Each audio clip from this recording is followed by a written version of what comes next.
Namaskar, I'm Radha, a polyglot, a philosophy, a literature enthusiast who grew up in a town of Junagadh near to the lands of Asiatic lion and Mount Girnar. But today I'm here with something quite interesting. We are here on the intersection of Advaita Vedanta and quantum physics. Now, before I begin, I would like to clarify that the last time I studied science or maths or any kind of formal education in this discipline was for my 10th grade state board examination, which was more than a decade back. After that, I've had no background in these fields, but yet here we are. Why? How? That is because I wish you to take on this journey. So in Sanskrit, when we are studying a grantha or a shastra, especially a technical text, before any author begins to describe the technicalities, the major content, they usually clarify four aspects of their grantha or their shastra. So we'll do the same about this talk as well, right? So the four aspects, they are called Anubandha Chatushtaya, four aspects that binds everything together. And the very first is Adhikari. In today's language, in our generation's language, our target audience, who is the Adhikari, who is supposed to be reading this text, who is supposed to be knowing about these topics. So the Adhikari of this talk is obviously you all, but especially the people who have neck of multiple disciplines. People who are interested in exploring more than one disciplines, more than one fields, and people who wish to take up interdisciplinary researches and ideas. So that's the Adhikari part, and I'm really hopeful that many young brains might be interested in more than one disciplines, and I really hope that this talk might inspire them to take up their other interests. Then comes the Vishay. So our Vishay are mainly two subjects, Advaita Vedanta, which I can fairly say that I've quite studied. Of course, it's a vast, vast ocean, and in today's talk, we are not even taking a spoonful of it, we are just taking a few drops.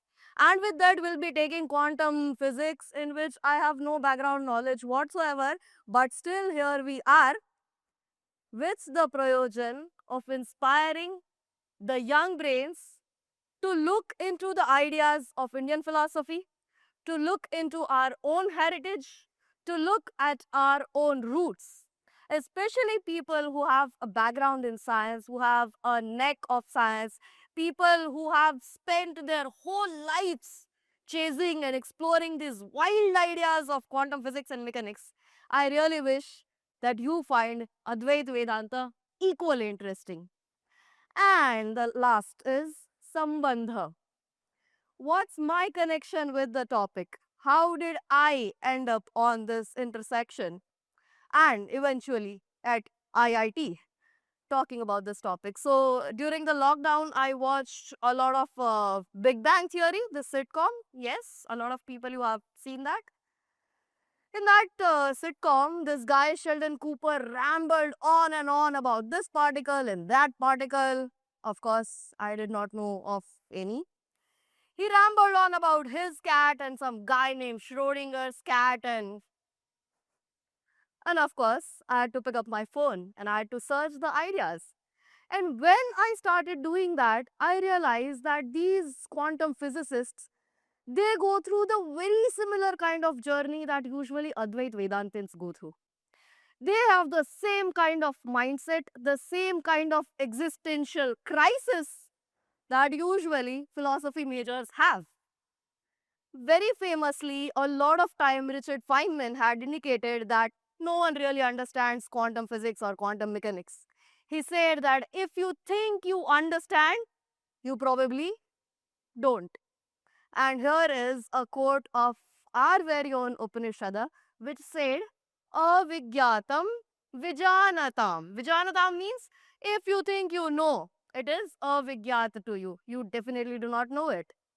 Vigyatam avijanatam. But if you accept that I do not know of this, then you might know something of it. So, what a theoretical physicist went through had already been elaborated as an experience in our own Advait Vedanta. And the examples of this correlation, they do not stop here. They go on. In his book, Fritjof Capra, he writes about the time when Heisenberg met Rabindranath Tagore. Now, we all know how complex and mind-numbing and mind-boggling it is to even study the ideas of quantum physics and quantum mechanics. Then imagine the mental state of a person who is coming up with these theories, these wild ideas.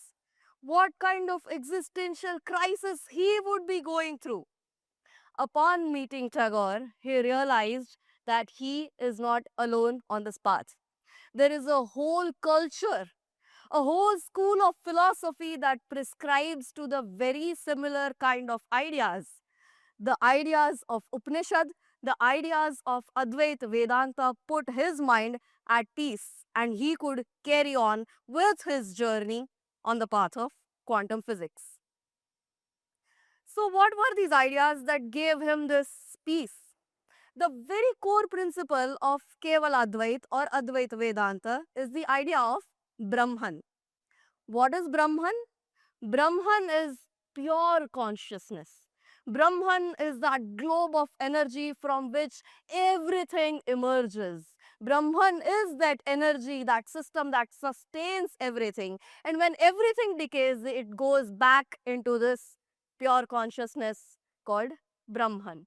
So, Brahman is the ultimate cause and reality, is the ultimate truth of literally everything that exists. Brahman is not something we can perceive through our senses. Brahman is not something we can elaborate or explain through our words because it is essentially beyond the human senses. Of course, it can be experienced, but again, then, it cannot be elaborated. So, this Brahman comes from the root Bruh.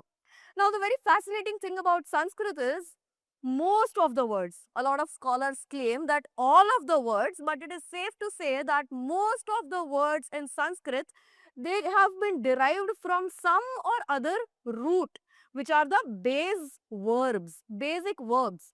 So, the root behind the word Brahman is Bruh, which itself means, hold your breath, to expand. You see where I'm going with this, right?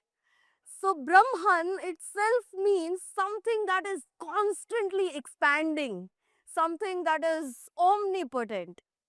And from Bruh, we had the word Brahman, and in most of the Indian languages, the word for universe is Brahmanda, something which is constantly expanding, something which is an egg of this Brahman.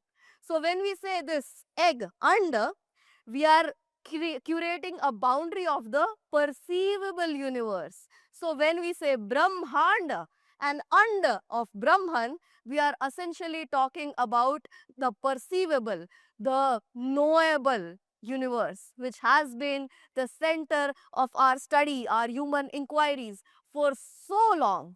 Such a beautiful poetic parallel, I might say, which leads us to so many interesting ideas that go hand in hand, that go parallel. So, this is not an attempt to paint a beautiful picture of Indian philosophy or Advaita Vedanta. This is an attempt of simply putting some dots here and there, and then to see if you and I together can connect those dots or not. And coming back to the OG of quantum physics, Schrodinger himself in his book writes, in all the world there is no kind of framework within which consciousness is the plural. Now the word Advaita itself has two parts, which is the negation, Dvaita which means duality. So the concept of non-duality itself means Advaita. Advaita Vedanta is essentially the foundation of a singular reality, a singular consciousness. And his tombstone also read a beautifully poetic line which obviously reminds us of the thoughts of Bhagavad Gita. So, all being is a one and only being, and that it continues to be even when someone dies. And that tells you that he did not cease to be. So, one and only consciousness, one and only reality prevailing everywhere in every form is nothing but the very core principle of Advaita Vedanta, which says, Sarvam Khalavidam Brahma. Everything you see, everything you experience is Brahman. This physical body is Brahman. The words coming out of my mouth are Brahman. The activity of you listening to these ideas is essentially Brahman. Be it physical substance, be it an experience, be it an emotion, everything, literally everything is Brahman. And that is why even the Bhagavad Gita says that a soul is not something that dies. A soul is merely an ansh, a small part of that Brahman which goes back to the Brahman or essentially in a different body. That soul does not cease to be. And now we all know that quantum physics has multiple interpretations, string theory has multiple interpretations, so has Kevaladvaita Vedanta. So Vedanta itself has multiple interpretations, one of which is Advaita Vedanta, and even Advaita Vedanta has so many different shades.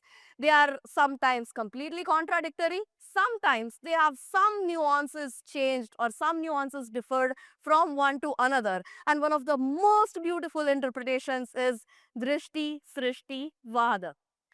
So the core essential of core principle of Drishti Srishti Vada is Drishti eva Srishti. What is Drishti? Our perception.